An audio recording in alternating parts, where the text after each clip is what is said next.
All right, welcome to the Coder Kids podcast. I'm James Thornock, the online operations manager, and this is over The there. Coder Kids podcast.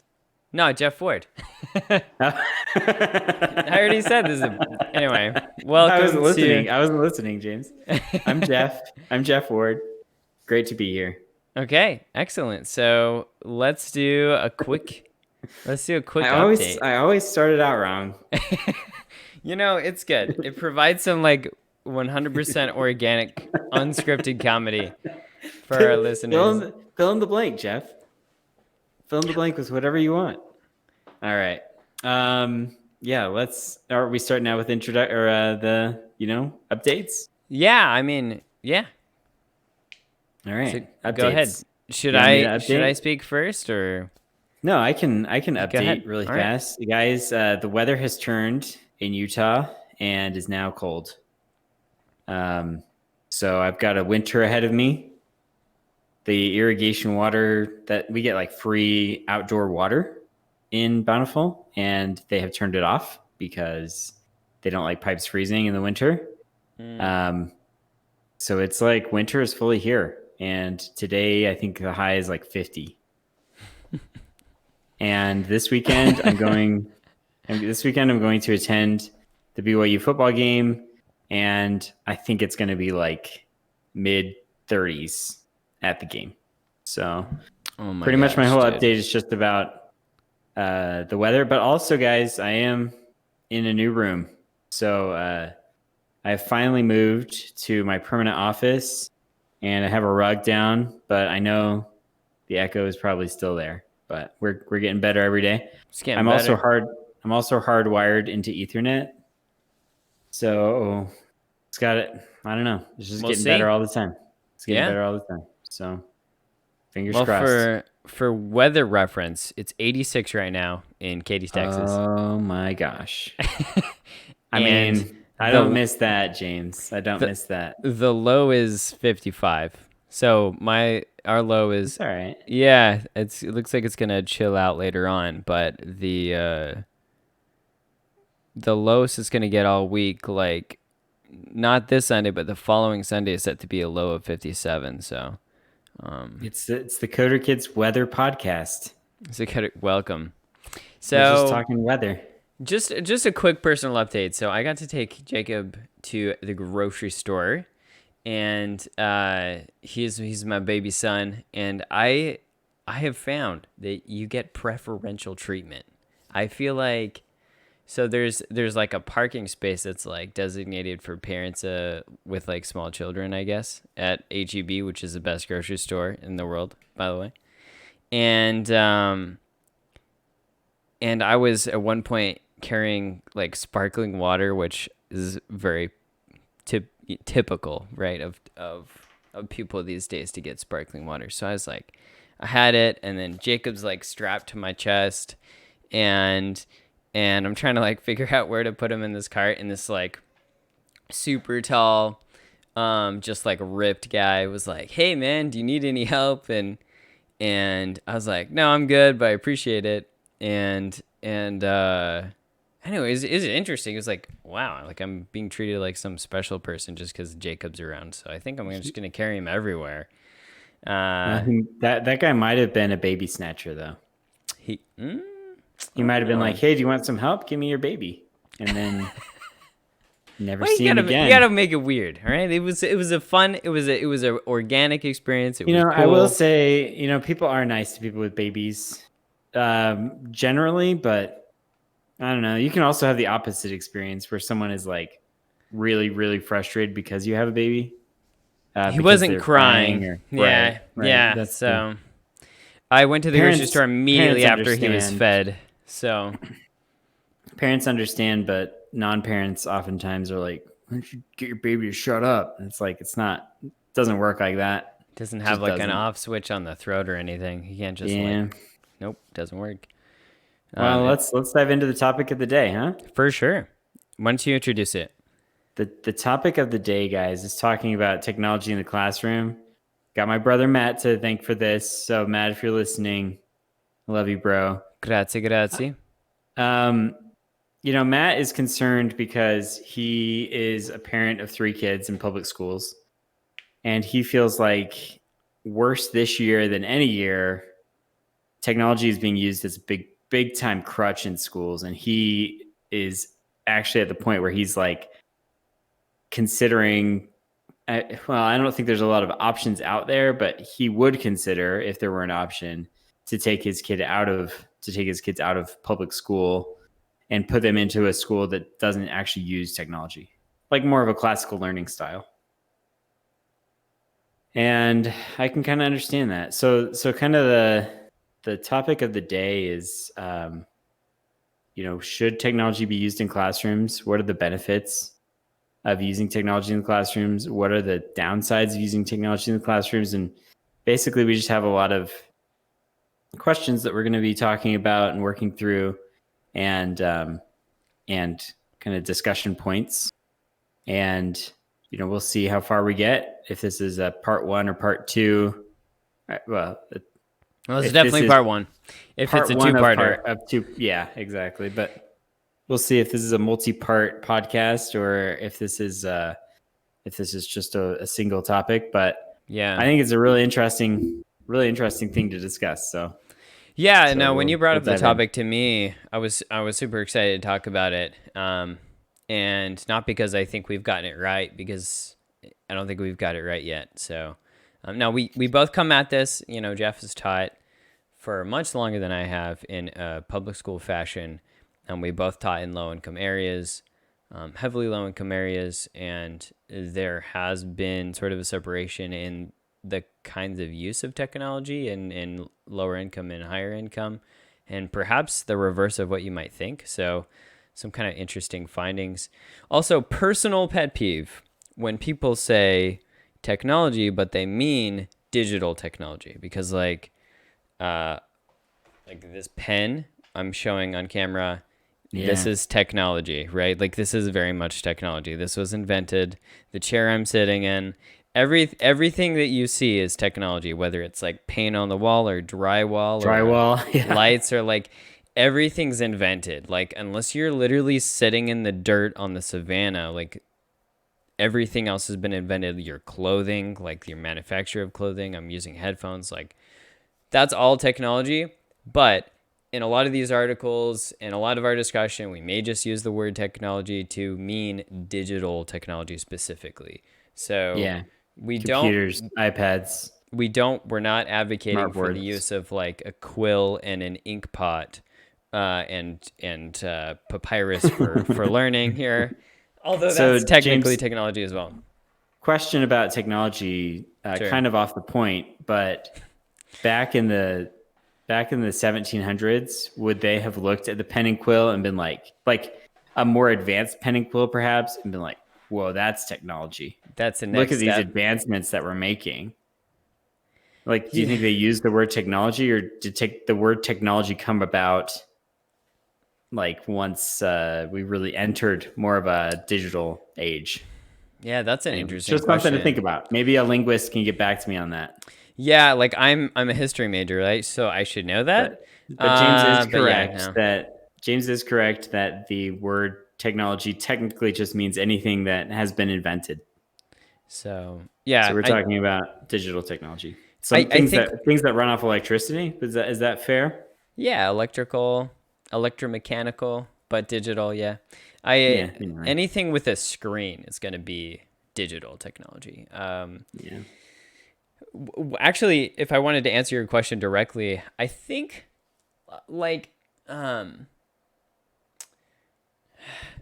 of the reason we get excited about new devices, I think, is it's about their newness, it's about the excitement, it's about the hype that's wrapped up in it, and we've definitely fallen prey to it. I've bought plenty of ooh man, English today. I've purchased several iPhones, 144 hertz monitor, a fun computer, an RGB keyboard. Like, look, I'm not susceptible to this, right? I am susceptible. But I think when we're looking at educational outcomes, we do need to be serious about the screen effect, and I think that might be something we talk about a little bit later. So the kind of the first question of the day, and I guess we'll pose this to you, Jeff. Is I said we, man, goodness. All right, we're working on I English. hope a linguist isn't listening to our podcast. At I least we're was I was correcting ourselves. hoping I was hoping that someone would be listening, but now I'm like, if you know anything about English, just turn it off now because there will probably be more grammatical errors coming. All right. So, should digital technology in classrooms be used equally at all grade levels Well, or so subjects? yeah. To dive into this question, I guess I'll just start with a disclaimer that I was an elementary school teacher. And so I'm thinking about this from the perspective of like, as an elementary school teacher, do I believe that technology should be used as much in elementary school as it should be used in high school? And my answer to that question is no. I think that in elementary school, significantly less time should be spent on technology. And I guess my reasoning there is that I look at high school and college as more preparatory for the workforce. And I feel that um, the ability to like write a paper on a computer on technology is really important. But when you're looking at the lower grade levels, I look at it from a foundational perspective. I want those kids to gain foundational skills, and not just foundational skills in technology, but foundational skills in analysis and thinking. And so Yeah. I'm gonna backtrack a little bit on this because I used plenty of technology when I was a teacher, and part of that was because I found some tools that I can talk about that I think were really effective. The other part of it was because I was really, really pressured from school administration to use technology. So it's like if you're doing lesson plans and normally you would just give them a lesson, and then an administrator suggests in a training like, hey, it's really great if you have them build a PowerPoint for that. It's like, okay, well, I can do that. Yeah. Is that more effective? I mean, I think one of the big questions that this comes down to is like the effectiveness of learning when you're using technology. And I don't know, like, I just wouldn't say that I have any evidence that it's like super effective for. I can tell you what I think is effective, but in terms of like building a PowerPoint or making a digital song or something like that, like whatever. I can't tell you that writing a poem on the computer is more effective than writing a poem on paper. It's like whatever.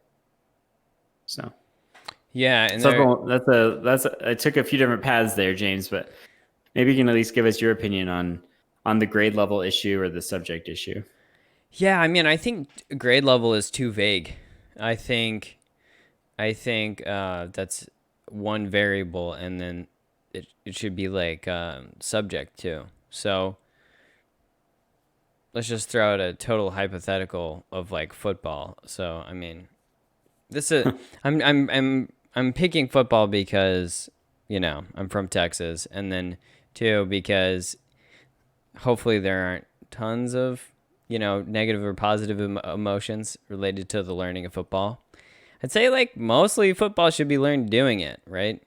But technology does have a role in terms of videoing plays, replaying plays, like learning intellectually what plays look like, how passes are executed, things like that.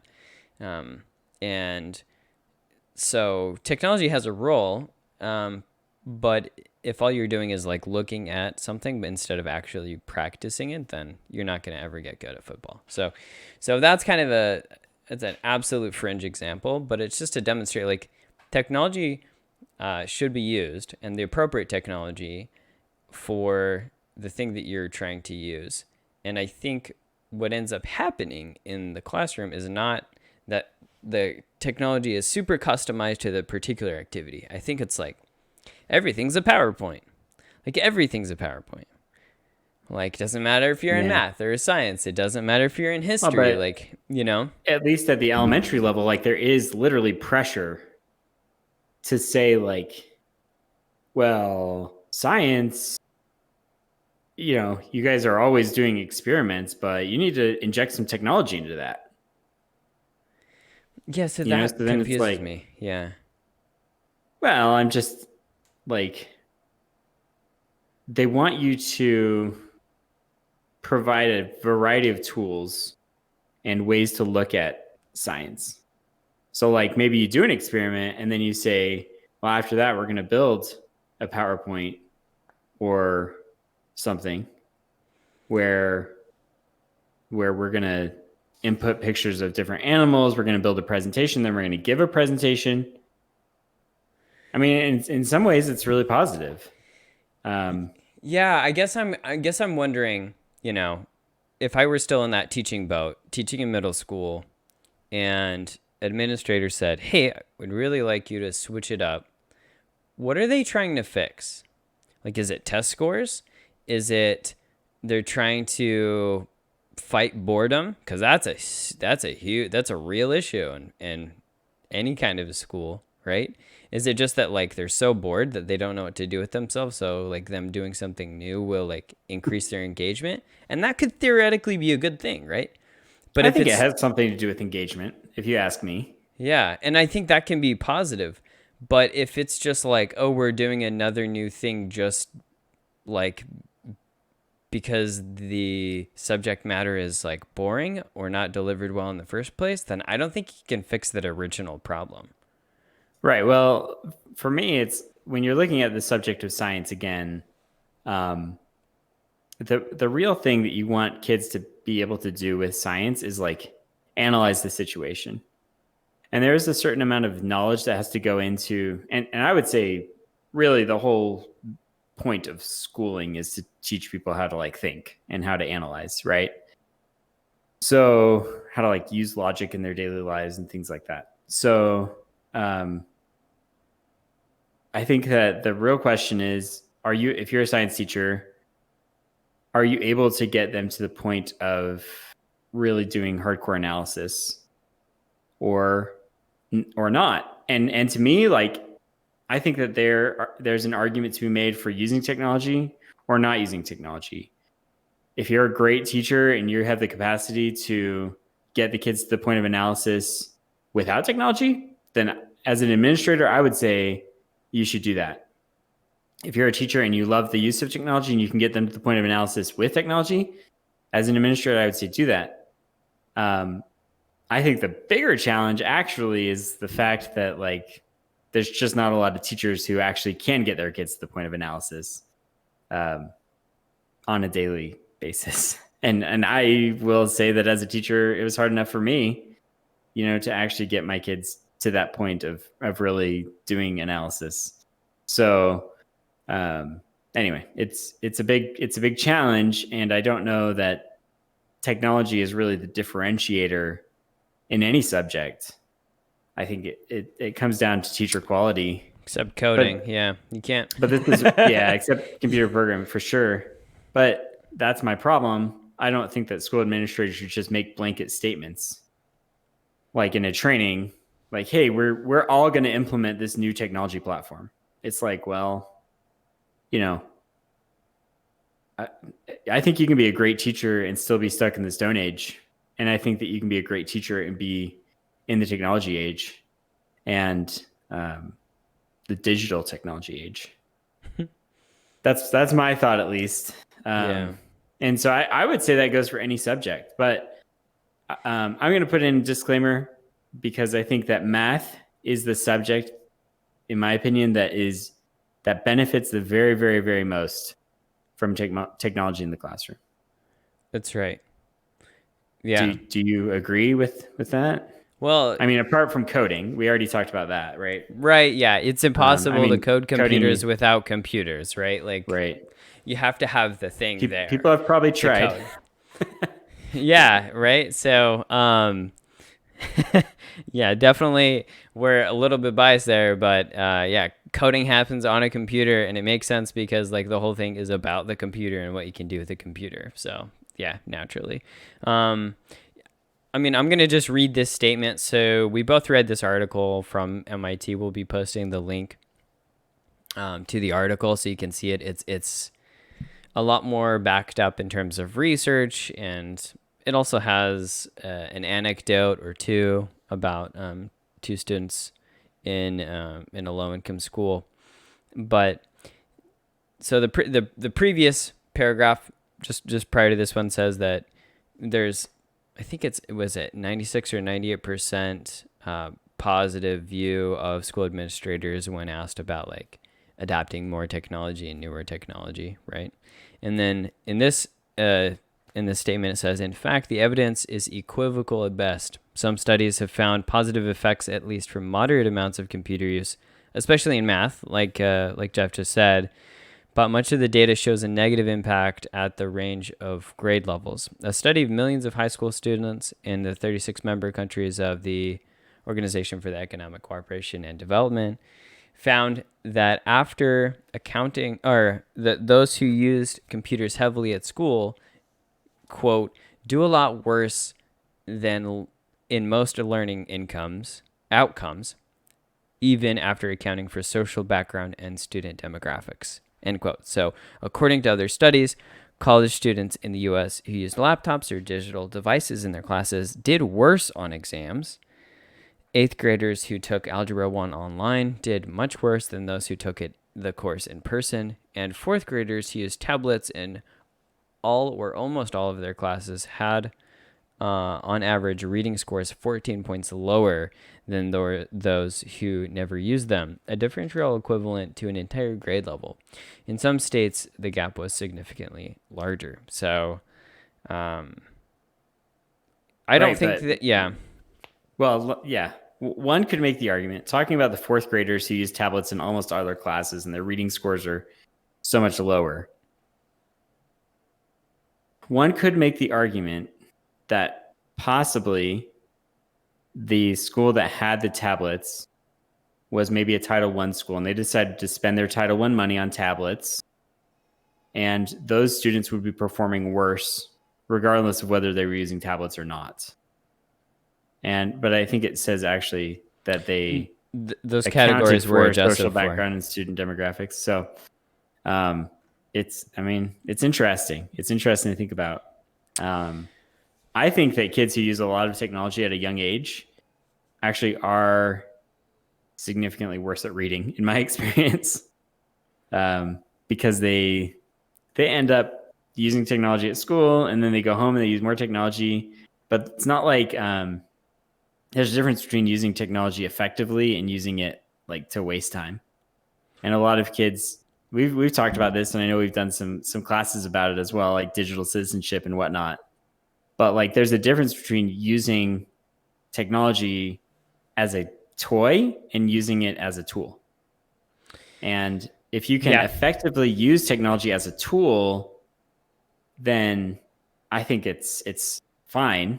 But a lot of kids use technology as a toy, and then when their teacher is like, hey, you need to use this as a tool, they get confused, and they're like, I mean, like it said in the article, one of the examples was like, this kid just wanted to draw instead of studying on the technology. And it's like, that's because the kid has a perception that this is just a toy. Yeah. Because that's how they've been using it at home. So anyway, I kind of want to, it's complicated. Yeah. I kind of want to jump into the screen effect, and I want to get a little bit anecdotal here and talk about my own experience. But so in my own experience of learning in college, I remember like quote unquote boring classes, and I'd be scrolling through like Facebook up to like half of the class. Now, I graduated magna cum laude from the University of Houston. And so like my GPA didn't really suffer that much. I studied, I did what I had to do, and I got mostly A's. Granted, my major was not as hard as some other majors, so I'm just going to put that out there. But a lot of times the same thing that can be used. It's like a Pandora's box, right? Like you could do anything on the internet, and it's really exciting, and there's also really boring stuff, and I think it's not agnostic. I think the computer itself lends itself more toward entertainment now than perhaps it did in the 90s, where there's like I mean, you remember the kind of terminals at public libraries, and like they would kind of be locked to whatever their indexing was, and you could like look books up, and like that's all you could do with the machine. And because it was like single purpose, like that's all that people did with them. And, that was fine. I think I want to talk about this screen effect. And so, from my personal experience, and listeners, you probably experience this yourself. If you ever find yourself like late, just scrolling through Instagram, like kind of mindlessly, like you're like, wait a sec, am I a zombie right now? Do you ever have that thought where you're just like scrolling and scrolling, or there's the dreaded double scroll where you've already scrolled your entire feed and then you're like scrolling again, like you're done for. Good night, good night to getting some good rest. And so there is this certain, and some parents are really, really concerned. Like they don't want this mindless kind of time wasting, just like black hole, because the internet is endlessly new. It excites that part of our brain that likes novelty, that likes things being fresh and new. And as humans, we're absolutely full tilt built a hard bias toward things that are new.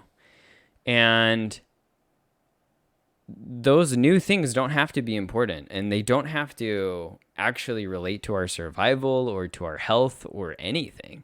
And so we just like new stuff, which is why you endlessly scroll social media, the YouTube autoplay, and then the effect of screens on sleep. There's this kind of like eyes glazed over. Sorry to go on this super long rant, but like this eyes glazed over kind of like mental state where you're just kind of absorbing like a sponge. But then like when you're done with it, you don't even feel like you had fun. You don't even feel like you were engaged. You just feel like, okay, I guess I'm going to do the next thing in my life now. It's not like super negative. It's not super positive unless you think about the time you wasted, and then it's pretty negative. But I think that, and not all technology is created equal here. So I think maybe if you were to use technically like a Kindle Paperwhite, which is a pretty niche product, where they have like an e-ink display where your eyes actually have to do work to look at the screen because it's not emitting light, I think you might have some different results. But I would say that just looking at a screen is going to have an effect on you, and that's because it's giving off light, and our bodies are biologically programmed to the sun, up in the sky. And so, as a species, we're not exactly adapted to looking at things that mimic the sun, essentially. But you could look at it at 2 a.m. There's a lot there to unpack. Sorry. That's quite the rant there, James.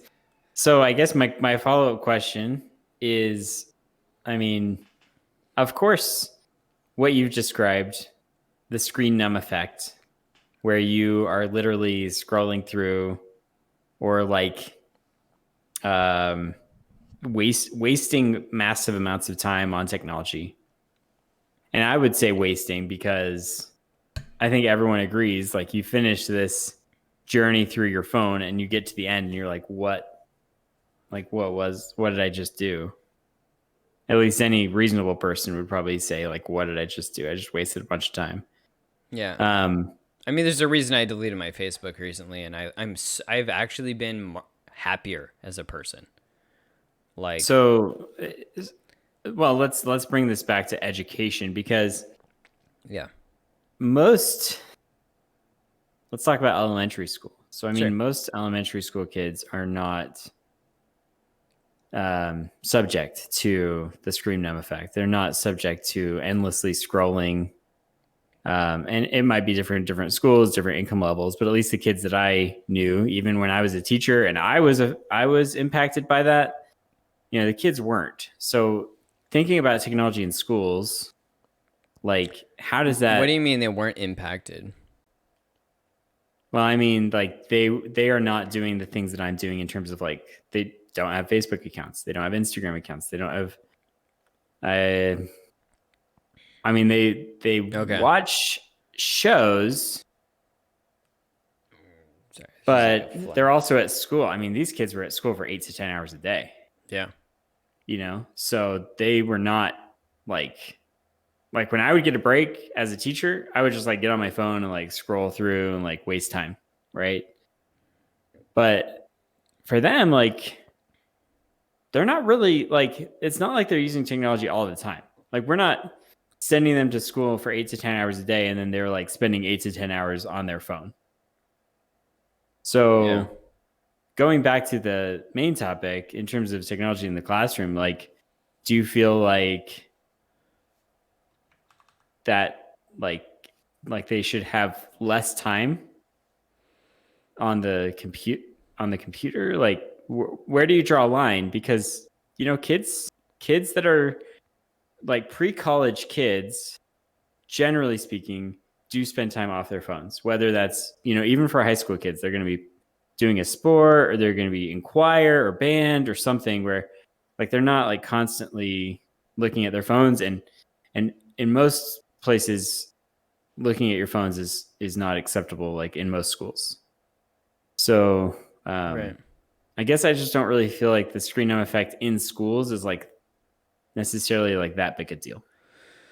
Yeah, so I disagree. I mean, I'd say that the screen numb effect happens regardless of scrolling. Like if the screen is on, it's happening at least a tiny bit.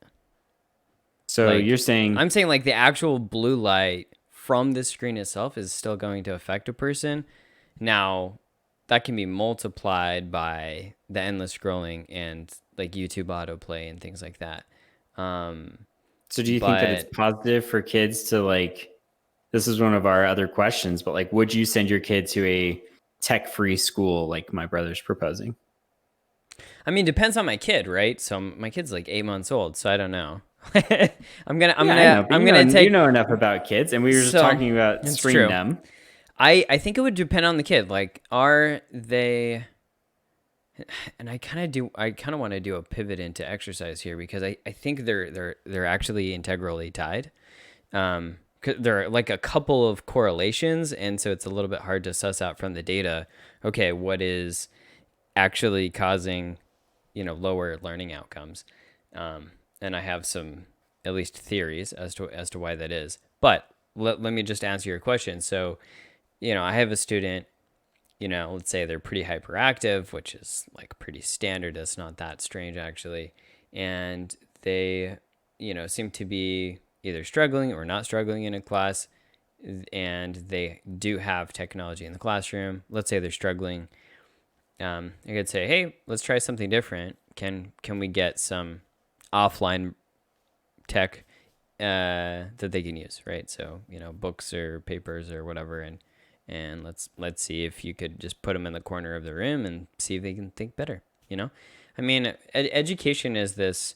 You try, you fail, and you try again, and failing is a part of the educational process. It's a part of coding, certainly, and so I would just try out a bunch of things and ask and keep the student as a participant in that process. Say like, hey, how do you think you did when the laptop was there, when it was gone?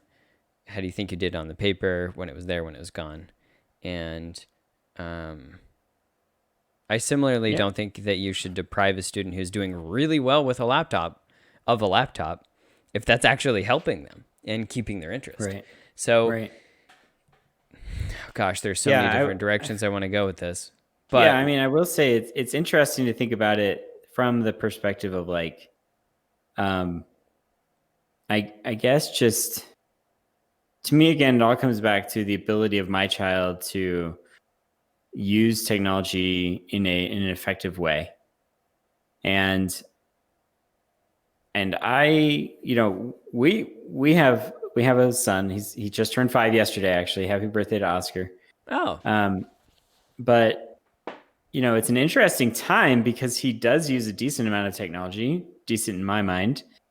But I would say that most of that time, like I feel like it's pretty effective. He's not wasting a ton of time. He does watch shows periodically on technology, on an iPad or something. Um, but we make sure that he does a fair amount of like learning and things like that on technology. But I have a different vision for my child than maybe I had when I was a teacher, which was Hmm. 5 years ago. It's been a while.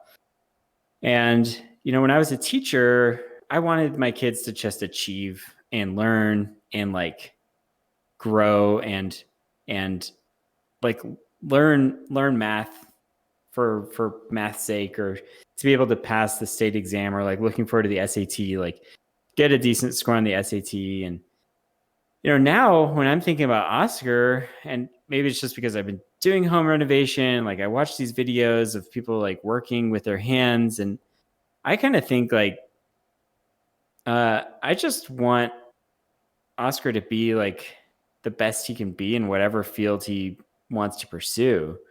And I want the technology to be something that empowers him to be able to do that.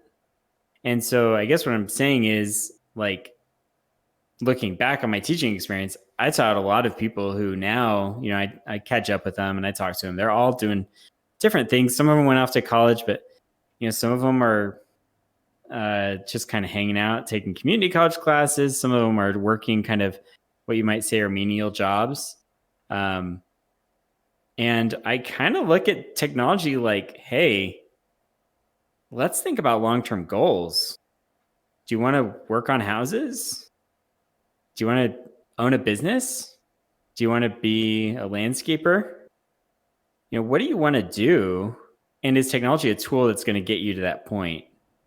So I would absolutely send my child to a tech-free school, kind of depending on where I see their strengths and weaknesses, and what I kind of see for their life. Yeah. Because I guess my point about home renovation is like there's a lot of people who do the trades. They make a lot of money. They lead a really good life, and technology is not the end all be all for everything. So Yeah. I don't know. Maybe I was a little all over the place on that one, but That's okay. Well, let me do a little ranting then. We'll continue it. Yeah, so yeah, I do want to bring up exercise and recess, and this is a huge topic. And if you're a teacher, I'm sure you have strong opinions about this. So this is not to override anyone's opinion. This is just mine. And that is that recess time, I couldn't find a graph for it, but I believe, if I'm not mistaken, that recess time has slowly like shrunk over the years to the point where in high school, I think, we had 30 minutes for lunch and that was it. So you're supposed to scarf your food and talk to people. And in elementary schools, I think they're like discouraging talking in a lot of these elementary schools. We haven't even talked about the coronavirus yet, but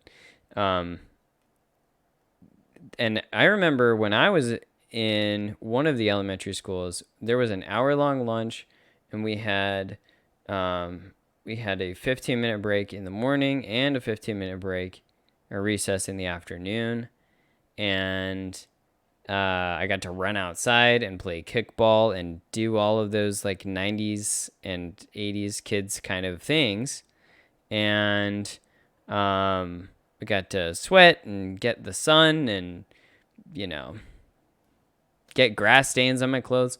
And I remember when I came back from recess, like I have a lot of these memories of like sitting back down to learn and like being pretty focused and yeah, like actually learning well.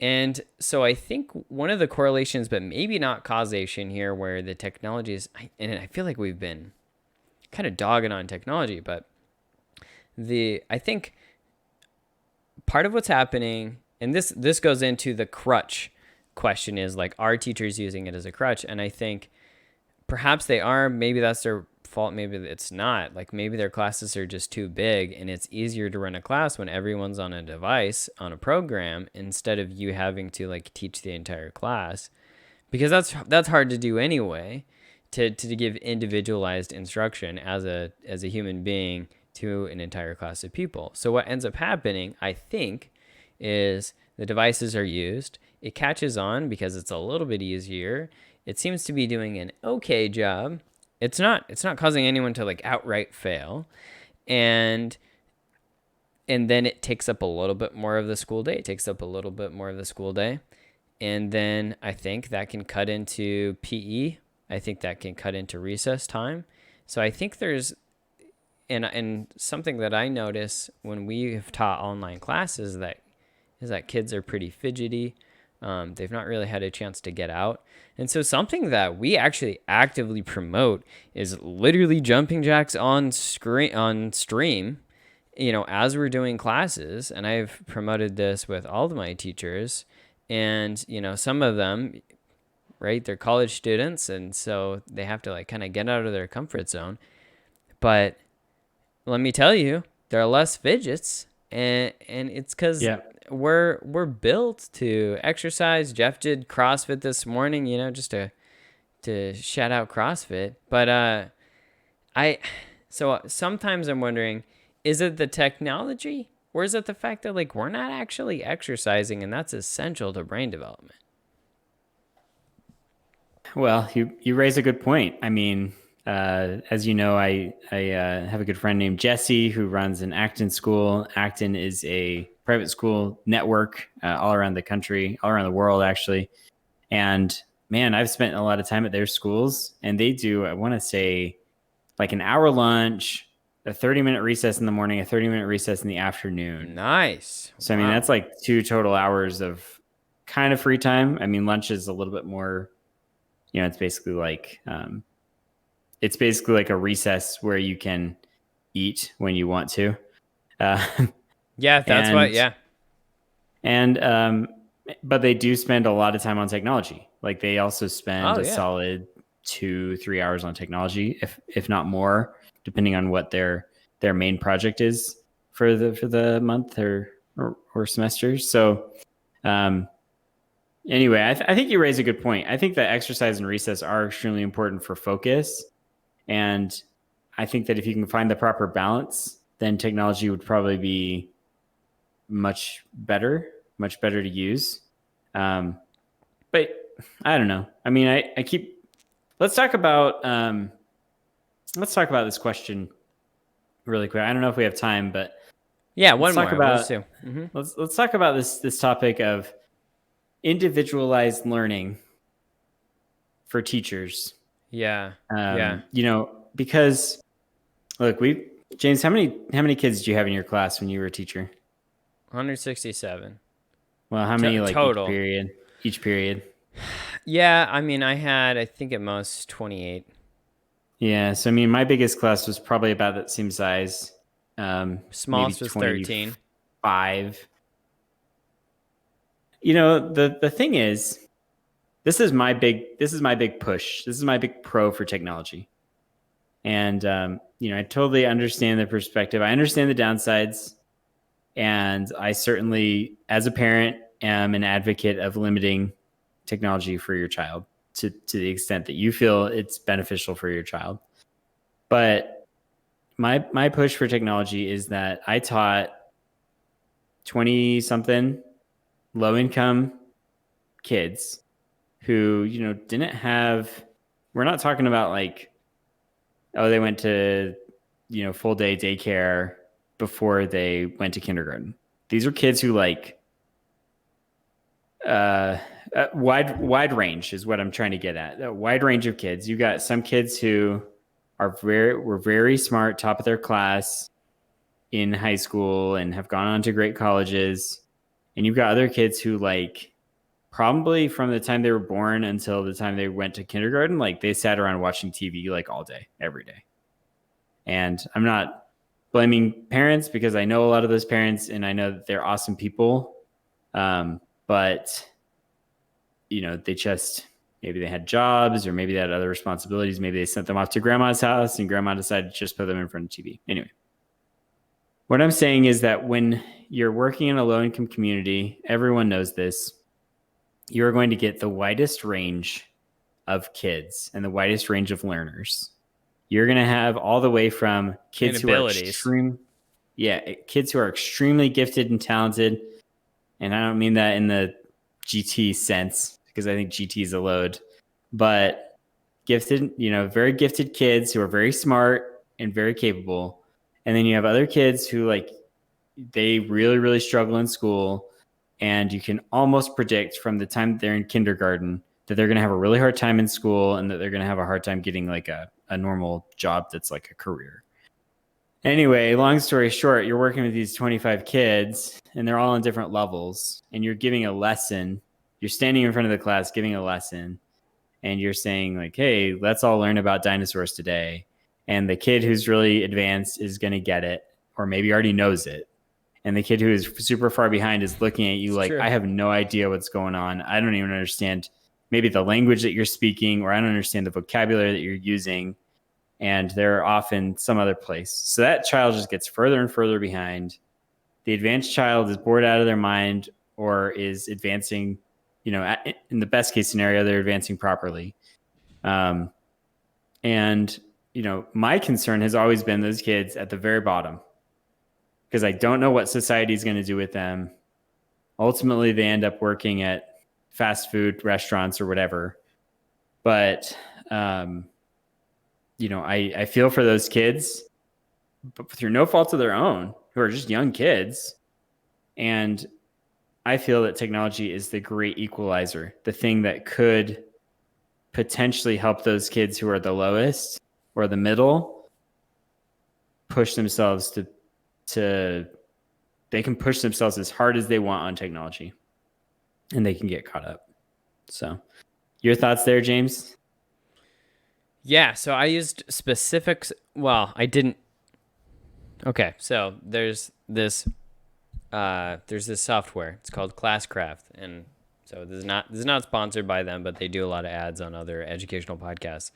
But I purchased the software for $80 out of my own pocket, and my idea was differentiation is huge, meaning different lessons kind of for different students, different types of learners that might be engaged doing an assignment different ways. So this goes a little bit into the kind of novelty and newness, but some people needed simpler language, some people needed more repetition. And Classcraft actually provided a way to design a lesson plan with branching paths. Okay, so it's the same content, but it's presented differently. And I could do it however I wanted to. Okay, so I could say, all right, we're learning about we're learning about the Spanish-American War, and I could have as many different branching paths as I wanted to. I was planning to do just 2 different ones to try it out, and I'd put so many. And here's the cool part is the students could actually choose which one they wanted to do. So they could look at one and they could read the objective, and then they could read another and they could read the objective, and they could pick one and they could do it, and it would count as the same assignment, and they'd get a grade for that.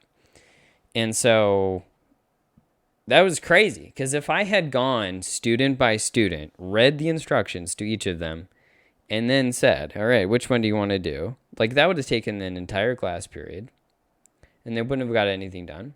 But with this program, they could read it, pick it, start working on it all in the same class, and then work on it the next day and submit it. And they could submit it at home. None of them would probably do that, but there is the flexibility to do that. And this situation, I have to finish. This situation exists entirely in my head because the district never provided technology, and they never provided Chromebooks in this case, which they promised many times, and they never followed through with, and they were not transparent about. Yet, so then this comes to a question about district costs. Well, here, So before we anyway, dive into that, let me ask you a question about individualization or sure, differentiation. sure, So the question I have for you is, at, at what point do you say, let's take a topic like Texas history, and no sure. offense, James, because I know you were a great teacher and you put your heart into it, and it probably almost killed you that first year, right? But Texas history didn't kill me. The here's system my did. here's my question: what prevents someone like what you were describing? You can choose Sure. different paths for learning a certain topic, Spanish American War. Hmm. What prevents someone from just going in and creating a software product that automatically does, like, it's built in, ship it out to every single student in the entire country Sure. and say, we're going to learn about the Spanish American War, and these are the different paths you could take.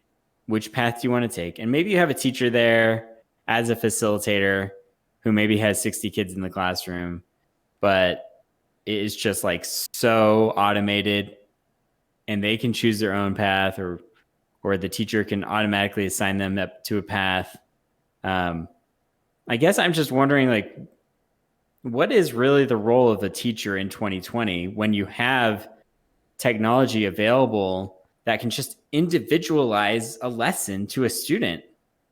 It's like, why do you need a teacher to go through this process? I mean, first of all, having to buy technology themselves, which is ridiculous.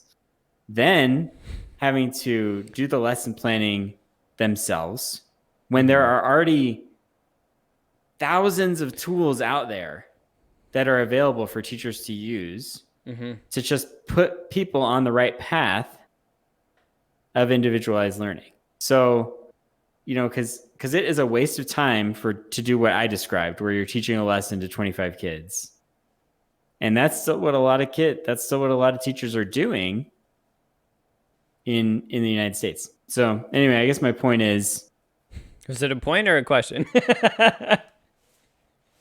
my well, I want to go back to the question of, is technology a crutch for teachers, or is it a necessary tool? You know, in this case, I think it's absolutely a necessary tool, Yeah. but can it be a crutch? Like, absolutely. It depends on teacher quality. And But it depends on how a many good students are in the classroom. a good teacher is going to do what I'm describing and find the tools that are best so that their kids can advance their learning. I mean, that's ultimately the goal of a teacher. You just want to see your kids advance their learning. Hmm. And if you're using it as a crutch, in my opinion, you're not using any data afterward to say, oh, this advanced their learning. You're just saying, like, this is easier for me, so that sounds good. Right? Right. So I think a lot of people do use technology as a crutch. It's probably not our listeners, because it's probably more like the teachers who we all know, who the bell rings and they're like, that was great, see you later. Right? Yeah. Teachers who are passionate about learning are probably the ones listening to this podcast, and they're probably in agreement that overall it could be used as a crutch. But if you're a great teacher, then you're not going to use it as a crutch. You're going to use it as a great tool. So Yeah. Yeah. And that's what it comes down to is focused, pre thought out decisions. Um, and then you make observations and then you make adjustments and then you decide what technology is useful and super beneficial for the specific thing that you're trying to do. Unlike a district that spends $6,000 to $13,000 on a Promethean board for every single classroom, right? When what most teachers are using a Promethean board is like 95% of the time is just as a TV. Last time I checked, yeah, with Prime Day and Black Friday, you can get a 55-inch TV, like a 4K TV, for no more than $300. Okay, so we're talking about a yeah. I mean, 10 that's the like a beauty. 10x price difference, and that's the other thing But is it's about like learning outcomes. It's about data. Like, where is the data to support? that students learn more effectively with a Promethean board. Like, I don't think it exists. Like, it's It's so insane. cool to touch the board and to draw a line, but like, I don't Dumbest think it thing I've makes. ever seen. And every single classroom in the school that I taught at, um, we got a brand spanking new Promethean board. It was at minimum $6,000 for each of these. Okay, here's the kicker. Okay, if you buy a TV, you can buy the touchscreen element for $200 on Amazon. So you could actually just make your own Promethean board for $600, less than $600. Okay, it doesn't come from the company. It doesn't get their software support, but it is functionally the same exact device. So these things are, and here's that's the thing too. When you don't have parents with the ability to choose which schools their kids go to, it's just like, all right, well, the district's purchasing them. You could, I did the Here. math. I did the math. You buy 65 Chromebooks for one of those, or 62 Chromebooks and a TV, you know? So Yeah. yeah, there's also the spending issue, but that's for another day. At the end of the day, Jeff and I, we love technology, digital and otherwise, and archaic. We are so passionate about education. Otherwise, we wouldn't be mad right now. Like, we're mad because like we want kids to do well. Like, we want them to learn. We want them to have great jobs in the future. We want them to have enriching experiences along the way. I Here, took let's so leave it on a cliffhanger. oh, okay. I mean, I don't actually have a cliffhanger. Let's leave it at this point. We've had a great conversation. There's more to discuss. I think we only worked through about half our questions, so Oh, for sure. so we'll label this as part one, and we'll come back to it another day. Different shirt. Maybe James will have a different background. I don't know. Who knows? All right. Well, and then we have some future guests coming. Most of those will, be yet to be determined. But we're going to be talking about the future of education again, and also perhaps the future of manufacturing and what coding does to play into that. So that might be interesting. So stay tuned. I'll see you All later. right. Thanks, everyone. Bye.